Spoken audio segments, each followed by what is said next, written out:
Episode 9 की theme है just friend. पिछले पार्ट में हमने देखा था कि जॉयंग और योनसो में किस हो गई है। इस पार्ट के स्टार्टिंग में जॉयंग को किस करते करते ऑकवर्ड फीलिंग के कारण योनसो से अकेला छोड़कर भागने लगती है कि तभी जेयोंग योनसो और जॉयंग को ढूंढते हुए यहाँ आ जाता है। योनसो किस के बाद घबराई होती है, जिससे जेयोंग को समझ आ रहा है कि जॉयंग और योनसो में अभी कुछ तो हुआ है। यहाँ पर हमें फ्लैशबैक के सीन्स को दिखाया जाता है, जिससे हमें मालूम होता है कि जॉयंग एंड योनसो के डेटिंग के दौरान उन दोनों को साथ देखकर जेयोंग इनसिक्योर होता था। अपने बेस्ट फ्रेंड के गर्लफ्रेंड को लाइक करने की गलती तो जेयोंग कर बैठा था, मगर सिर्फ जॉयंग के लिए उसने अपनी फीलिंग्स को इग्नोर कर दिया। और जहाँ भी योनसो और जॉयंग साथ जाते थे वहाँ जेयोंग कभी नहीं जाता था। लेकिन जब इतने सालों बाद योनसो से अचानक से दिखी तो जेयोंग को लगा कि योनसो के दिल में अब जॉयंग के लिए फीलिंग्स तो नहीं है,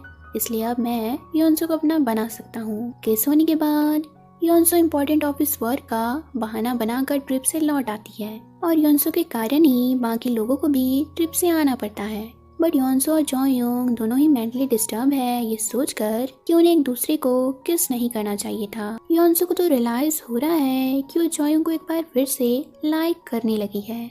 किस वाली बात योनसो सोली को भी बताती है, जिस पे सोली भी योनसो से पूछती है कि क्या तुम्हारे दिल में अभी भी जॉयंग के लिए फीलिंग्स है। इस बात पे योनसो इमोशनल होकर सोली से ही पूछने लगती है कि मैं क्या करूं, मैं जॉयंग के लिए फिर से वैसा ही फील करने लगी हूँ जैसा 5 साल पहले मैं किया करती थी। योनसो थोड़ा ड्रिंक करने के बाद सीधे जॉयंग के घर चली जाती है और उससे कहती है कि हमारे बीच में किस हो गया है, मगर तुम तो ऐसे बिहेव कर रहे हो जैसे सब कुछ नॉर्मल है। जॉयंग योनसो के काफी कुछ बोलने पर उससे कहता है कि मेरा इरादा तुम्हें दोबारा से डेट करना नहीं है। ये सुनकर योनसो अपसेट हो जाती है और यहाँ से जाने लगती है, क्योंकि वो चाहती है कि जॉयंग उसे फिर से लाइक करे और कह दे कि आज भी उसके दिल में मेरे लिए फीलिंग्स हैं।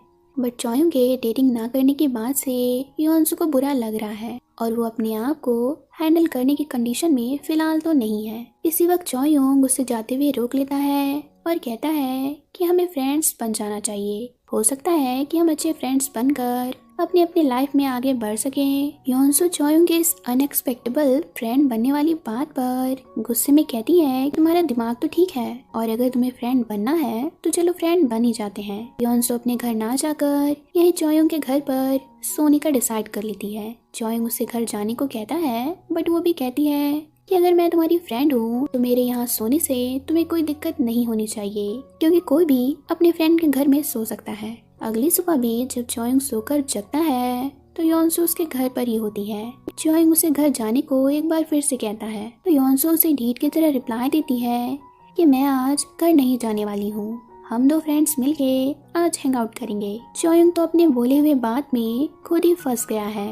योनसो फ्रेंड वाले आइडिया के बाद यहाँ से जाने का नाम ही नहीं ले रही है। योनसो अब जॉयंग के साथ नाश्ता करती है और वीडियो गेम्स भी खेलती है। इन दोनों को एक ही घर में साथ रहने में मजा तो आ रहा होता है, मगर जॉयंग ऐसा प्रिटेंड करता है कि उसे योनसो के यहाँ रहने से बहुत प्रॉब्लम हो रही है। जेयोंग आज ऑफिस से घर लौटता है तो उसकी मॉम आई होती है, जिसे जेयोंग को बहुत बुरा लगता है, क्योंकि बचपन से उसकी मॉम ने उसका कभी ध्यान नहीं रखा। कभी भी जेयोंग को फील नहीं हुआ है कि उसकी कोई मॉम भी है। जॉयंग और जॉयंग की फैमिली ने ही जेयोंग का हमेशा से साथ दिया और उसका ख्याल भी रखा। अपने अपसेट मूड में जेयोंग योनसो से बातें करने के लिए उसे काफी बार कॉल लगाता है, बट योनसो जॉयंग के घर पर किसी के कॉल को भी रिसीव नहीं करती है। इधर एंजे भी जॉयंग को कॉल करती है तो जॉयंग को एंजे से बातें करते हुए देखकर योनसो को फिर से बुरा लगने लगता है। रात होती है तो योनसो ने चिकन ऑर्डर किया है, क्योंकि आज वो जॉयंग के साथ स्पाइसी चिकन खाएगी और ड्रिंक भी करेगी। मगर थोड़ी देर बाद जब डोर बेल बजती है तो ये दोनों ही चिकन के एक्साइटमेंट में डोर ओपन करने साथ में भागते हैं। डोर ओपन करने पे सामने जेयोंग खड़ा होता है। अब इन दोनों को रात गए साथ में देखकर जेयोंग सरप्राइज हो जाता है और ये अंदाजा लगाता है कि शायद जॉयंग और योनसो इस वक्त एक दूसरे से बहस कर रहे होंगे। जेयोंग घर के अंदर आ जाता है और कहता है कि मैं आज रात यहीं पर सोने वाला हूँ। इसी सीन के साथ एपिसोड 9 भी खत्म हुई। मिलते हैं नेक्स्ट पार्ट में। Thanks for watching.